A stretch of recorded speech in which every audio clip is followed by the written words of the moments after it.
فاتحة لسيد العرب والأعجم وهدية للمؤلف ومشايخنا وأصولنا الكرام ولفتوح العلم خير والحكم الفاتحة. أعوذ بالله من الشيطان الرجيم. بسم الله الرحمن الرحيم. الحمد لله رب العالمين الرحمن الرحيم مالك يوم الدين إياك نعبد وإياك نستعين اهدنا الصراط المستقيم صراط الذين أنعمت عليهم غير المغضوب عليهم ولا الضالين آمين. Bismillah walhamdulillah wassalatu wassalamu ala rasulillah Muhammad ibni Abdillah wa ala alihi wa sahbihi wa mawala. Amma ba'du wa'lamu anna an-nabiyya sallallahu alaihi wasallam qala la yanbaghi lil 'alimi an yasquta 'an 'ilmihi wa la yanbaghi lil jahili an yaskuta an jahlihi. Wa bisanadil muttasili ilal imamil muallifi rahimahullahu ta'ala wa ada an naf'a bihi wa bi'ulumihi wa bikum fid daraini amina. Qala an Zaid bin Thabit radhiyallahu anhu. Satu riwayat hadis melalui jalur sahabat Zaid bin Sabit, semoga Allah meridhai kepada beliau. Annan Nabiyya sallallahu alaihi wasallam, bahwasannya Nabi kita Muhammad sallallahu alaihi wasallam tajarroda, melepaskan daripada seluruh pakaiannya. Tajarrud itu mengosongkan, artinya melepaskan. Liihlalihi, untuk melakukan ihram. Waqtasala, dan Nabi mandi sebelum ihram. Rawahu Tirmizi wa hassanahu, meriwayatkan hadis ini oleh Imam At-Tirmizi dan menghasankan hadis ini. An Ibni Umar radhiyallahu anhuma, hadis melalui jalur sahabat Ibnu Umar, semoga Allah meridhai kepada keduanya. Anna Rasulullah sallallahu alaihi wasallam, bahwasannya Rasulullah sallallahu alaihi wasallam suila, pernah ditanya beliau, amma, daripada satu perkara, yalbasul muhrimu, dari pakaian yang dipakai oleh orang yang ihram, minas siyabi, dari pakaian-pakaian. Qala, maka Nabi menjawab, la yalbasul qamisa, tidak boleh menggunakan gamis, walal amaima, dan tidak boleh menggunakan imamah ataupun sorban, walas sarawila, dan tidak boleh menggunakan celana, walal baronisi, dan tidak boleh menggunakan tutup kepala, walal khifafi, dan tidak boleh menggunakan khuf, illa, kecuali, ahadun, salah seorang, la yajidu, yang tidak mendapati orang itu, na'lain, daripada dua sandal. Falyal basal khuffaini, maka dia boleh menggunakan dua khuf, wal yaqta'ahuma, tetapi harus memotong kedua khuf itu, asfala, lebih bawah, minal ka'bain, daripada dua mata kakinya. Wala talbasu syai'an, dan tidak boleh menggunakan pakaian apapun, minas siyabi, dari pakaian, massahu, yang sudah dicampuri za'faron, oleh minyak wangi za'faron, walal warsu, dan tidak boleh diwarnai.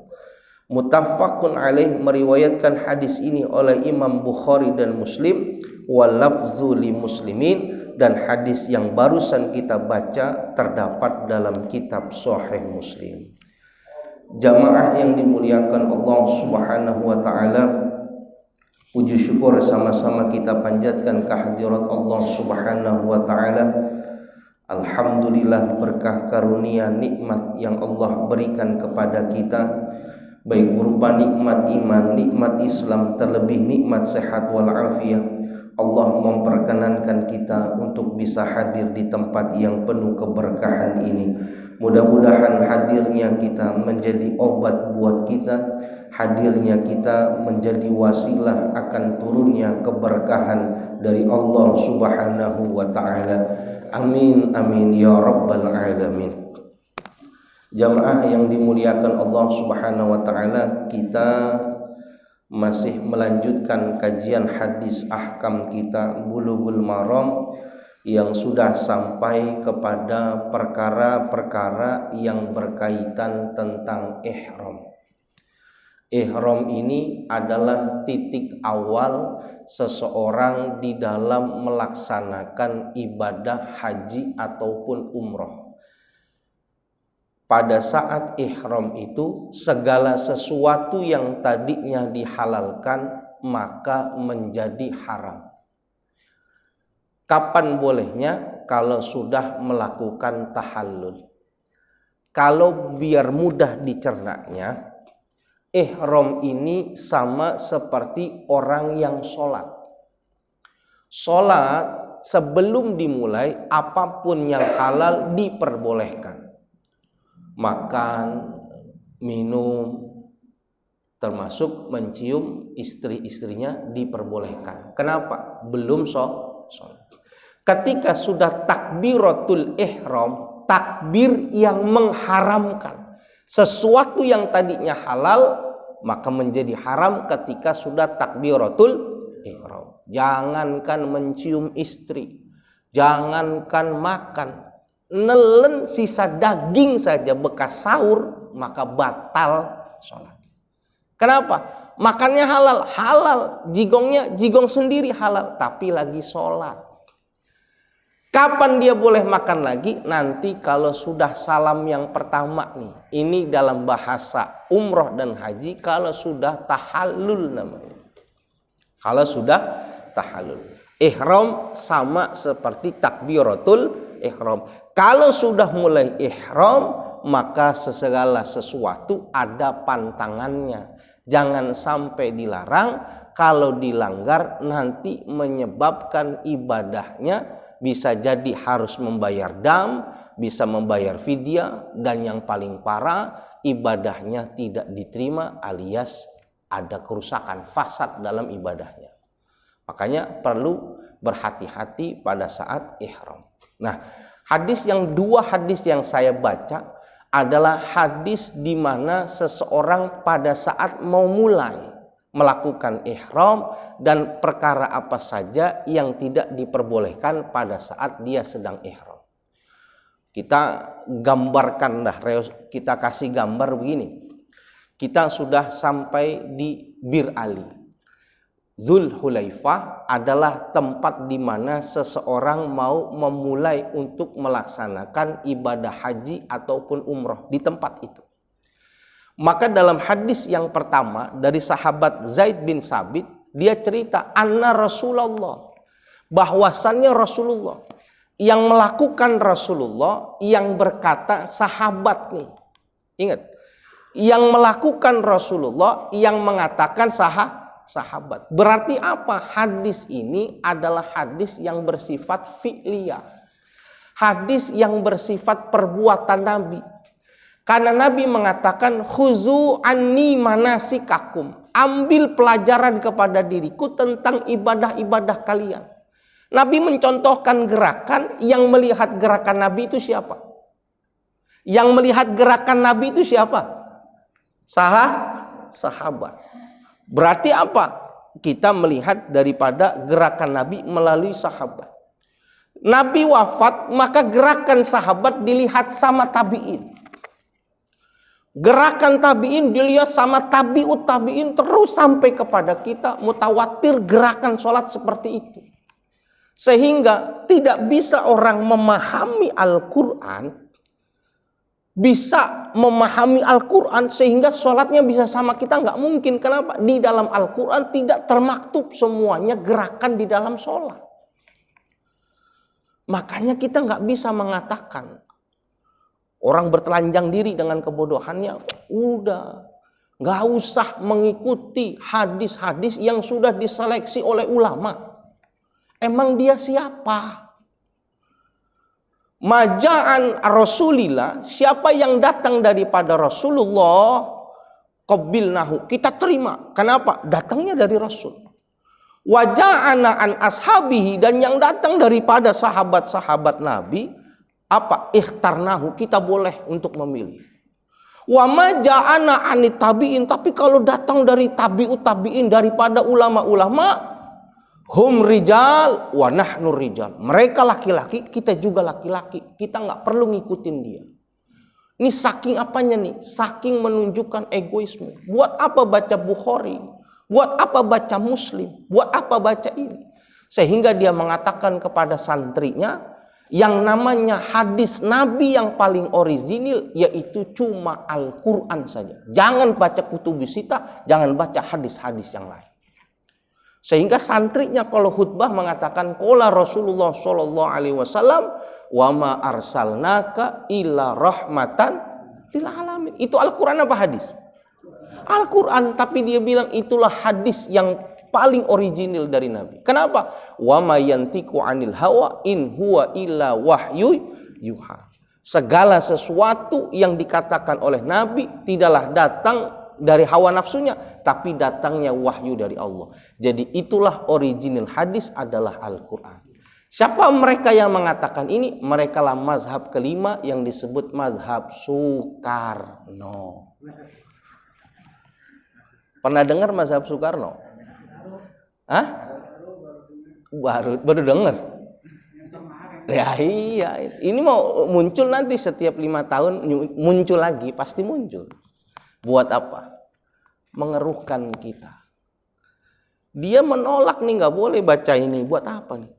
Sehingga ada MTA, saya nggak perlu sebutin karena itu sudah majelis taklim itu besar. Dia makan anjing Pak di Solo. Kita punya orang tua di sana ditawarin makan anjing. Ini apa makan anjing itu?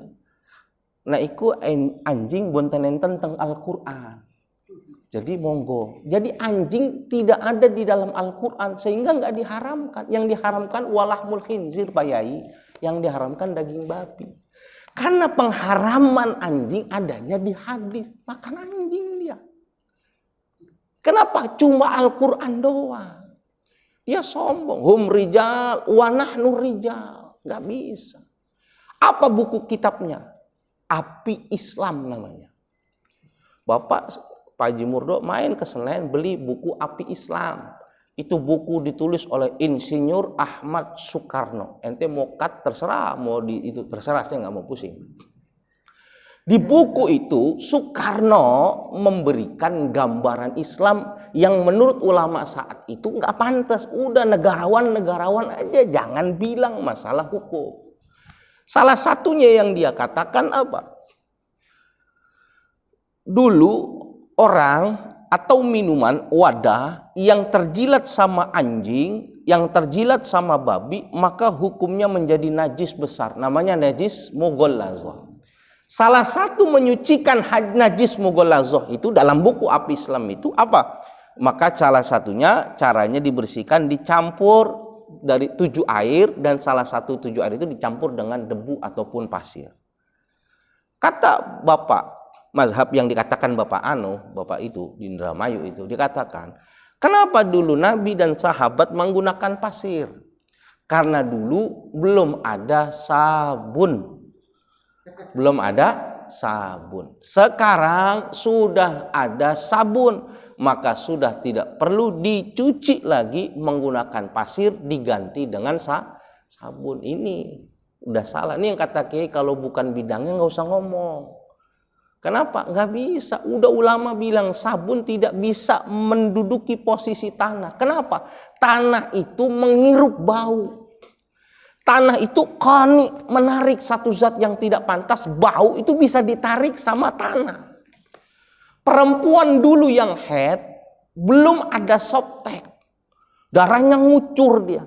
Ketika dia mau selesai darah haidnya, maka diambil tanah, dibungkus sama kain. Lalu tanah itu dipok-pokin di bagian kemaluannya. Supaya apa? Bau amis haidnya itu ketarik sama tanah. Sekarang ganti tanahnya, masukin sabun 7 biji, pak-pakin ke situ. Bersih apa harum? Bersih apa harum? Harum, bukannya narik. Udah bangsir. Yang parahnya lagi nih, Bapak buka YouTube-nya nanti. Bapak Panji Gumilang buka, belajar di situ. Bukannya bener.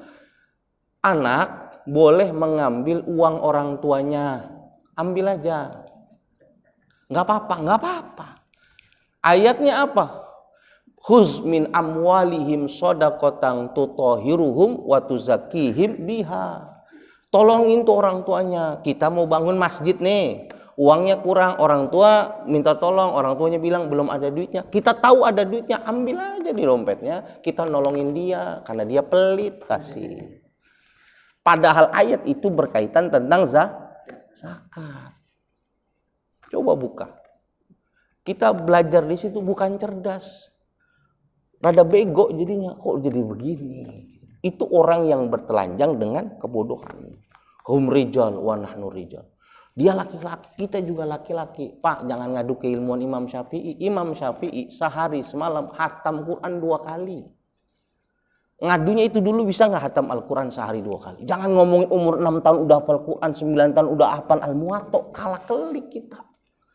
Kita sampai sekarang aja alhamdulillah Al-Quran belum hafal gitu. Kok mau ngomong yang begitu gitu.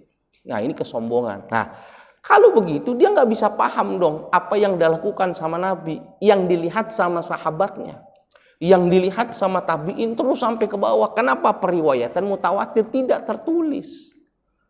Nah, ini jadi masalah. Nabi meninggalkan bajunya wagsala dan Nabi mandi. Apa maksudnya? Inilah dijelaskan sama ulama. Ini sudah saatnya kita mau mulai melakukan ibadah haji ataupun umroh. Maka dimulai yang pertama dengan melakukan ihram. Apa yang dilakukan Nabi ketika mau ihram? Tajarroda. Nabi melucuti seluruh pakaiannya. Tidak ada pakaian yang berjahit yang melekat pada diri Nabi ketika Nabi mau ihram, nggak ada. Dilucutin semua. Kenapa? Baju itu semuanya coraknya biasa aja, sama aja. Tapi yang bikin mewah itu adalah jahitannya. Itu baju sama baju punya saya sama aja, mau merek apa aja sama aja, kalau masih bahan itu sama aja. Tapi ketika sudah dibentuk menjadi baju, maka di situ lihatlah keindahannya. Maka orang yang mau melakukan ihram tidak boleh menggunakan pakaian yang berjahit. Kenapa? Menjadi lambang kesombongan. Coba orang kaya beli kain sutra tapi nggak dijahit, pakainya kayak sarung aja gitu. Itu orang nggak bakal pengaruh. Kenapa? Sama aja. Tapi ketika sudah disulam dia menjadi baju, baru kelihatan lambang kekayaannya. Maka dalam ibadah haji dan umroh dilarang. Dilucutin semua nih. Hatta daleman dilucuti. Kenapa? Mau mulai ihram. Maka waqtasala qoblal ihrami, maka Nabi mandi sebelum ihram. Ini yang disebut sunnah mandi. Ada 10 sunnah yang dianjurkan oleh orang Islam ketika ingin melakukan ibadah. Salah satunya ini adalah mandi pada saat kita mau ihram. Biar kata di rumah kita udah mandi. Turun dari Jeddah kita udah mandi. Gerah banget 8 jam. Bandara sepi, kita mandi aja. Cebur bang udah niat kita. Sikat gigi. Orang Indonesia kan gak mau ngeliat air sedikit. Mandi dia. Mandi, ngerokok, ngopi, mau ihram suruh mandi lagi, tadi udah. Boleh nggak mandi? Boleh, hukumnya sunnah. Tapi sayang dia nggak mendapatkan ganjaran pahala. Suruh mandi, bahkan perempuan yang haid, perempuan yang nifas, yang mau haji dan umroh, kudu dia mandi. Sunnah mandi. Lah emang dia bisa ibadah? Bisa. Yang haid, yang nifas, itu bisa melakukan ibadah umroh dan haji, cuma tertahan pada saat dia tawaf doang, nggak boleh tawaf. Kenapa? at-tawaf kasolah. Tawaf itu seperti sholat, harus suci badannya, suci tempatnya, suci dirinya. Kalau lagi haid nggak boleh dia. Tapi ibadah yang lain boleh, cuma tawaf doang yang dilarang. Jadi dia mandi nih, Pak saya haid, mandi semuanya, mandi. Nah, ketika dia mandi selesai, boleh pakai wangian? Boleh, belum pakai ihram, pakai dulu parfum yang paling bagus, Giorgio Armani. Pakai lagi apa? Yang paling murah Davidoff Blue. 615. Mau bagusan lagi, pakai lagi yang wah udah pakai dah itu. Pakai minyak nyong-nyong kayak minyak angin, pakai aja Bang. Seluruh badannya yang kira-kira 12 jam nggak hilang juga boleh. Yang penting di badan sebelum niat ihramnya. Selesai apa? Cukur kuku. Nanti saya bacain di bawah. Dicukur nih semuanya, kukunya nih. Mohon maaf, yang kira-kira mengganggu. Kenapa? Nanti nggak boleh nih kita nyabutin rambut, nggak boleh. Iseng nih Bang Erwin punya jenggot putih gitu. Kebiasaan ngambil gopean 2, narik 1. Lagi udah niat ihram nih, udah mau mulai haji umroh. Cetek, 1 rambut, 1 mut makanan. Iseng lagi, cetek, 1 mut makanan. Cetek, yang ketiga nih, dendanya 1 ekor kambing. Sayang, harusnya buat oleh-oleh, kena beli kan? Kenapa? Nyabut. Ubah.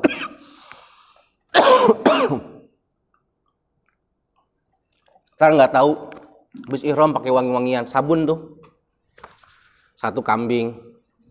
Ntar lupa lagi ke masjid, wangi-wangi 2 kambing, 3 kambing. Kenapa? Pantangannya nggak boleh.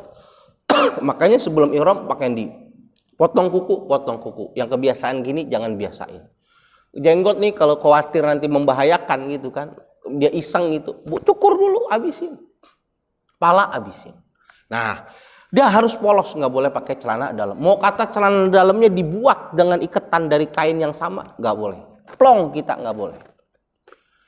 Nah, bagaimana yang sulusul baul? Mohon maaf ya, sulusul baul itu orang yang klepnya udah bocor, jadi gampang kencingnya dia. Gampang kencingnya. Sama dalam ibadah sholat, kalau keluar sedikit saja najis, batal sholat kita. Kenapa? Ada najis yang keluar. Sehingga dia harus batalin sholatnya, ke dapur, ke kamar mandi, bersihin najisnya, ganti celana dalamnya, sholat lagi. Kalau yang sulusul baul bagaimana? Susah dong. Kalau yang sehat nih, kita nggak sengaja nih, batuk yang sekiranya tinggi, hajim, itu mohon maaf, klepnya lepas, ketarik, maka tuh bisa keluar air kencing tuh. Kalau yang batuknya parah tuh, hajim gitu, itu keluar tuh air kencing, itu kemungkinan najis tuh. Maka dia keluar dari sholatnya, bersihin, ganti sempaknya, wudhu, ulang sholat lagi. Tapi kalau dia udah sulusul baul, udah tua, maka caranya gimana? Bersih dulu tuh, kemaluannya dari najis. Selesai, kemaluannya dibersihin dari najis, maka dia sumpel dulu tuh. Mohon maaf, disumpel kemaluannya. Yang murah ya pakai kantong plastik es.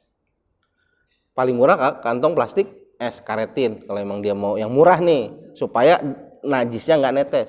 Kalau dia mau bagus, dia boleh pakai pempes. Syaratnya dia udah selesai wudhu dulu. Dia wudhu dulu, baru pakai pempes. Nanti sepanjang dia sholat itu pempesnya kena air kencingnya nggak masalah. Sama seperti perempuan yang istihadoh. Istihadoh wajib perempuan sholat. Darah yang keluar setelah haid kalau memang masa haidnya sudah habis. Paling lama perempuan 15 hari. Lebih dari 15 hari itu darah damun fasad, darah istihadoh wajib sholat. Sholatnya di awal waktu. Darahnya masih keluar, tahan pakai softtek. Bersihin kemaluannya, tahan pakai softtek, baru dia wudhu, dia sholat di awal waktu. Selesai sholat baru ganti softtek. Nah, orang yang haji dan umroh sama posisinya, yang lagi haid, yang lagi nifas, yang sulusul baul, boleh dia? Boleh. Selesai mandi, bersih semua, dia wudhu, baru ditutup. Tutup, pakai kain ihram, silakan boleh. Walaupun dia pakai pempes. Kena kafarat? Nggak kena. Kenapa? Dalam keadaan darurat. Daripada batal wudhunya, yang kedua bercecer najisnya, jadi masalah. Labbaik Allahumma labbaik. Wah, dia banjir ngompol gitu. Itu yang ngepelin siapa itu? Maaf mas, ada najis. Yang haji bukan Indonesia doang, dari seluruh dunia. Masak kok. Nah, pakai pempes boleh. Darah haid nifas, sumpel yang kuat. Dia nggak kena kafah. Tapi kalau cuma lantaran nggak biasa, saya orang kantor pak. Jangankan pakai kain ihram, pakai sarung aja, pakai sempak saya nggak nyaman. Saya nggak bisa, nggak boleh. Saya boleh nggak pakai pempes aja biar nggak gondal-gandil? Nggak boleh. Harus dalam keadaan terbuka. Tajarot, Nabi melucuti seluruh pakaiannya. Apa saja nih sama Nabi yang dilarang nih? Hadis yang kedua, Nabi pernah ditanya tentang pakaian-pakaian yang diharamkan. Kalau kita lihat di sini dalam kitab yang lain dari kitab Mau'izatul Mukminin biar kita mudah. Wa ammal mahdhuratul haji wal umrati fasittatun. Bagi orang yang sedang mau melakukan ibadah haji dan umroh itu ada 6 yang dilarang. Al-awwalu, yang pertama, al-lubsul lil qamis, gak boleh pakai baju gamis, gak boleh. Laki-laki khususnya. Kalau perempuan boleh, boleh. Ingat, perempuan itu yang dilarang itu menutup bagian muka dan telapak tangannya. Itu sering mereka lupa kalau lagi di bis tuh, dari Bir Ali mau ke Mekah mau ibadah. Saya nggak bawa sorban. Jadi dia kan syaratnya muka sama telapak tangan tuh. Ibarat kata ini dia pakai kerudung nih. Kerudungnya diselempangin ke hidungnya tuh. Paham nggak? Kayak jadi cadar tuh. Dia keliling tuh. Dia udah nutup mukanya, rusak ihramnya. Kenapa? Bagian mukanya tertutup.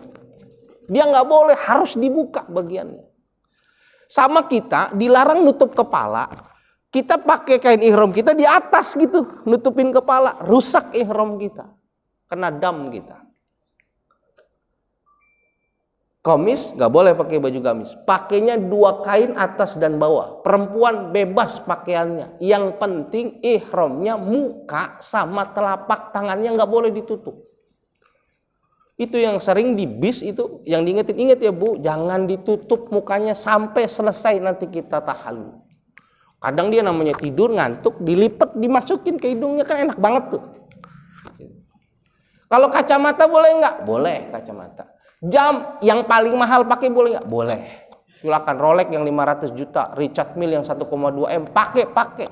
Tapi kalau mau bagus jangan dipakai lagi ibadah.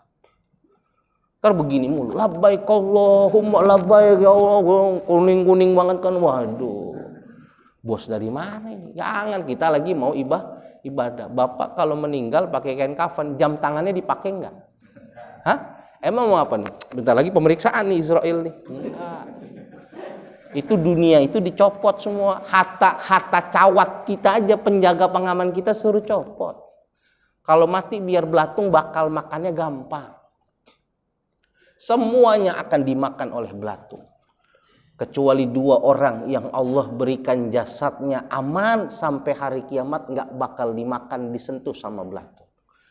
Cuma orang yang menghafal Al-Quran, yang kedua punya ilmu, diamalkan walaupun buat dirinya sendiri. Idza mata hamilul Quran auhallahu ilal abd. Kalau meninggal orang hafiz Quran, auhallahu ilal abd, maka Allah memberikan wahyu kepada bumi.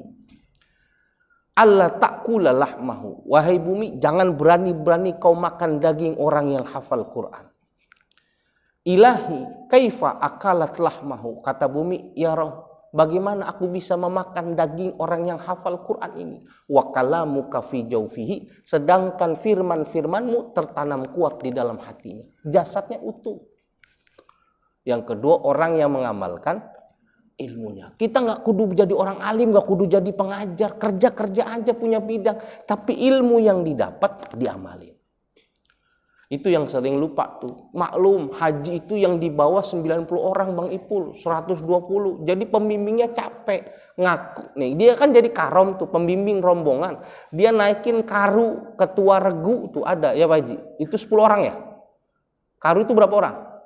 Satu karu buat berapa orang zaman Pak Haji?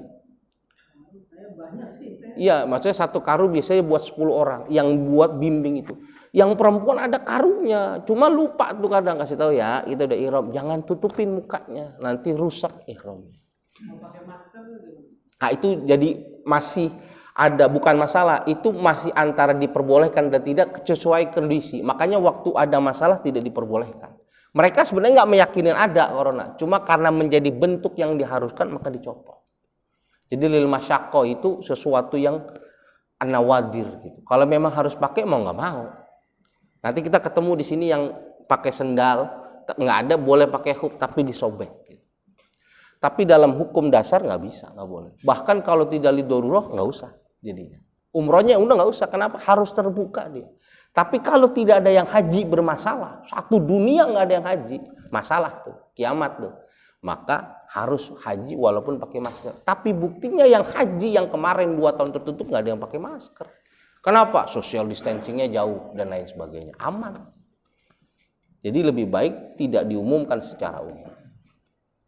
Pertama nggak boleh pakai kamis. Wasarawil nggak boleh pakai celana. Wal khuffi nggak boleh pakai khuf. Khuf itu kaos kaki yang terbuat daripada kulit yang ada di atas mata kaki kita, nggak boleh dipakai. Kenapa? Menutupi mata kaki. Lagi ihram mata kaki harus terbuka. Dia nggak punya sendal, sendalnya hilang, mau pakai khuf boleh, tapi dipotong khufnya sehingga kelihatan mata kaki. Kita nggak bahas khuf, nanti khuf itu kajian orang boleh pakai khuf kalau batal wudunya, khufnya aja yang disapu, nggak perlu dicopot khufnya. Wal imamah nggak boleh pakai sorban, nggak boleh. Sorban yang di atas dililit nggak boleh, kayak Ustadz Patih nggak boleh. Atau pakai penutup sorbannya kayak kerudung perempuan ngimamin nggak boleh. Bal yang bagi akan tetapi ayal basa izaron waridaan wanak lain. Dia hanya menggunakan 2 bahan, dipergunakan untuk pundaknya dan digunakan untuk sarung. Wanak lain, dan dia boleh pakai sendal, nggak boleh pakai sepatu, nutupin mata kaki. Harus sendal yang terlihat mata kaki. Wala ba'sa bil mintiqah wal istizlal fil mahmali, dan tidak mengapa, artinya diperbolehkan yang tidak biasa pakai ihram, yang nggak biasa nih pakai sarung ihram, diperbolehkan pakai gesper, boleh. Timbang melorot gitu. Kita kan orang pakai sarung ada yang bisa, ada yang nggak bisa kan. Kalau kalangan pesantren rata-rata udah diajarin, ngiketnya nih masukin ke dalam, tarik ke depan, kencang gitu. Jadi istri mau narik nggak bakal bisa.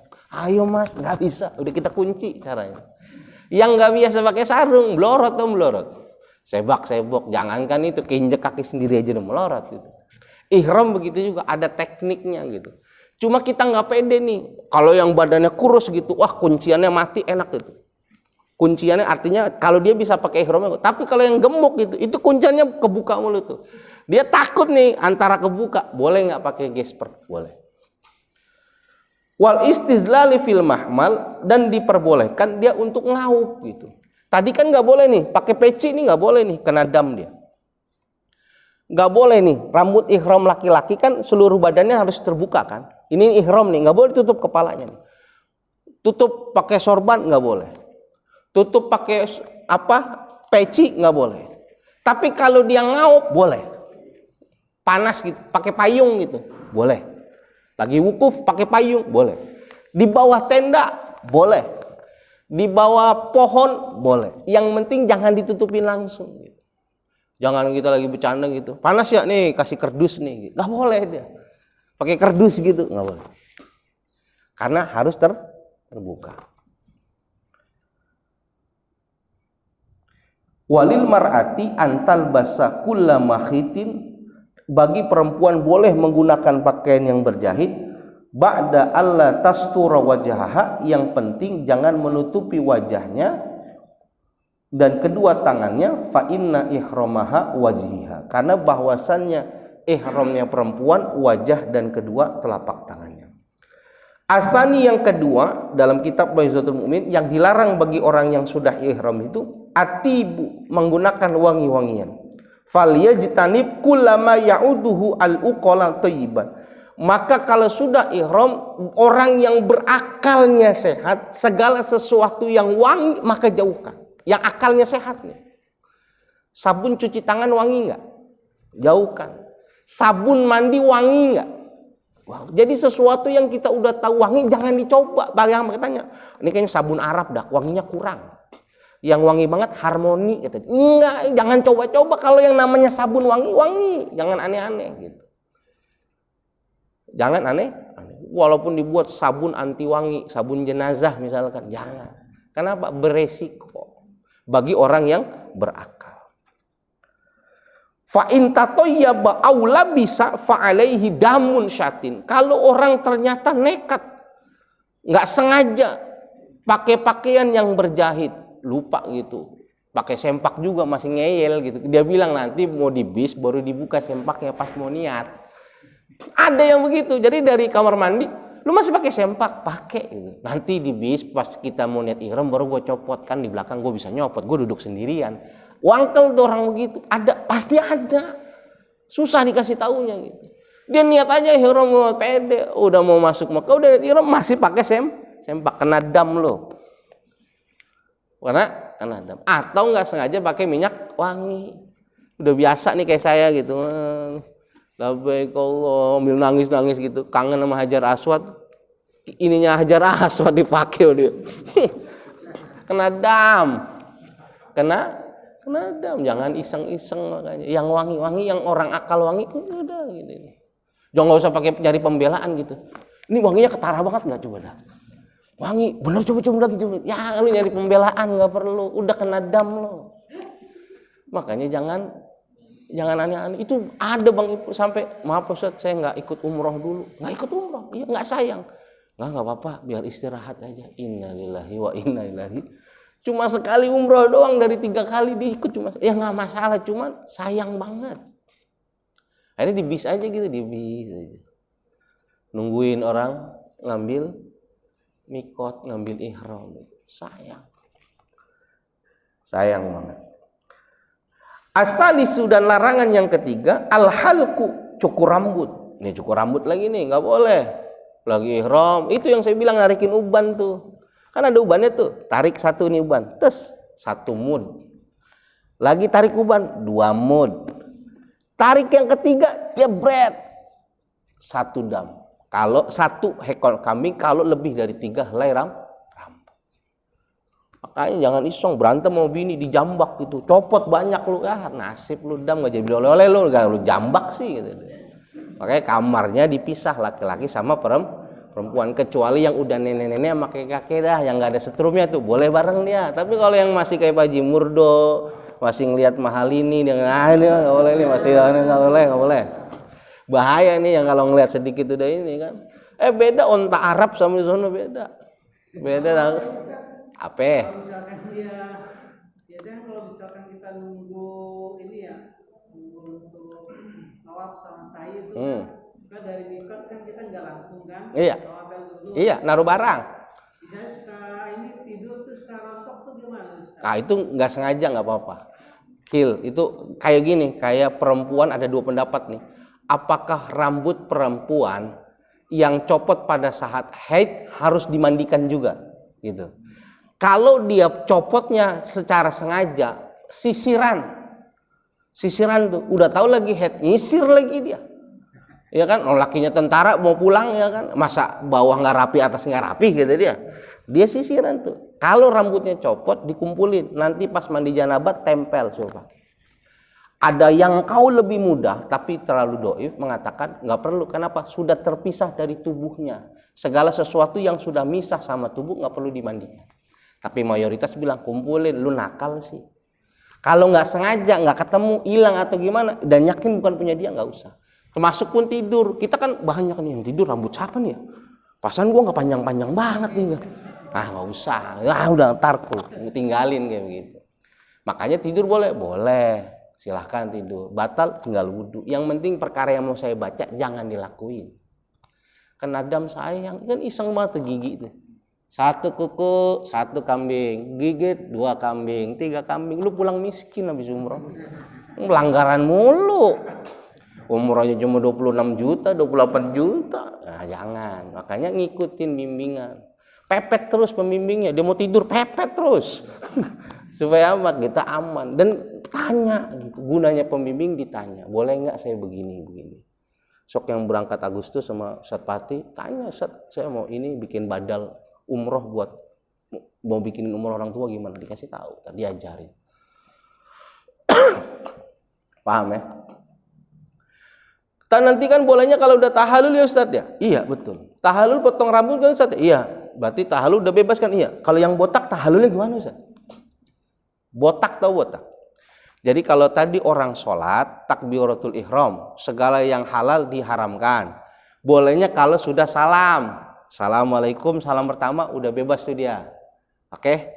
Nah, kalau orang lagi ihram, baru boleh halalnya kapan? Kalau sudah tahallul. Tahallul itu motong rambut. Minimal 3 helai rambut. Minimal, bagusnya nanti kalau tahallul akbar dibotakin. Dari Indonesia emang kagak punya rambut gitu. Kayak Ozzy, tau Ozzy itu, ya kan? Itu botak bener kan dia, ya kan?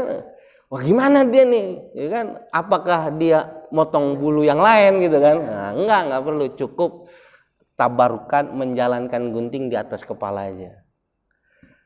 Satu, yang kedua disunahkan menggantinya dengan memotong beberapa yang ada di janggut dan di kumis. Nah itu dipotongin dikit. Kenapa? Rambutnya udah nggak ada. Sama orang yang tahiyat. Tahiyat itu menggunakan telunjuk. Telunjuknya patah, putus. Apa perlu diganti jempol sama kelingking? Nggak perlu. Nggak perlu. Cukup sisanya telunjuk aja. Mana sisanya segini? Ya udah segini aja. Nggak perlu diganti begini atau diganti begini. Nggak boleh. Itu Islam. Ya, jangan ketawa Pak Haji Murdo. Nanti ketemu teman umroh botak. Lu tahallulnya gimana? Oh ya gue gimana ya? Pembimbingnya baru datang 2 hari lagi karena dia ngambil jemputan di Malaysia, sekalian jadi satu. Ini kok mau tahallul nih? Jangan dulu, belum boleh. Yang lain udah pada makan, ngopi, nyium istri. Alhamdulillah udah umroh pertama nih, dia belum. Botak bingung tahallul, kok mau tong apa? Kan karena enggak, jalanin aja sebagai saksi, jalanin. Potong sedikit nih, saya enggak rapihin ini. Ah, boleh. Itulah apa namanya bunyinya? Siapa? Astagfirullahaladzim, makolahnya Ibnu Ruslan itu. A'maluhu mardudatun la tuqbalu. Wa kullu man bi ghairi ilmin ya'malu a'maluhu mardudatun la tuqbalu. Orang yang beramal tapi tidak dengan menggunakan ilmunya, jangan minta pahala, amalnya ditolak sama Allah. Amalnya ditolak. Ini jamnya kecepatan kali ya? Hah? Aduh. Kita ini dulu kali ya, nanti besok saya lanjutin lagi yang dilarang berkaitan 2 hadis tadi, supaya ini karena udah mulai ihram nih. Karena nanti ada, jadi hukumannya itu ada yang 1 mud tadi itu, ada yang terkena kafaratnya bayar kambing, potong kambing, ada yang sampai gantinya onta badana, amalnya nggak diterima. Jadi hajinya rusak, dia wajib ngulang. Di rumah mah udah disambut Pak Haji Erwin, tapi di sono dia punya kesalahan tuh, dia harus ngulang tuh. Kenapa? Ada masalah dalam ibadahnya. Ini yang dibilang hajinya nggak mabrur. Yang tahu kita doang. Kenapa? Kesalahannya kita nih yang lakuin. Nah, kita harus paham tuh pada saat ihram apa yang dilarang sampai dengan salam nanti, yaitu tahallul. Saya izin besok baca lagi, lanjutin ini kitab ini, yaitu Asani al-halku wal qalamu wa fihima al-fidyah a'nidam masyatid wallahu a'lam. Barangkali masih ada pertanyaan. Silakan.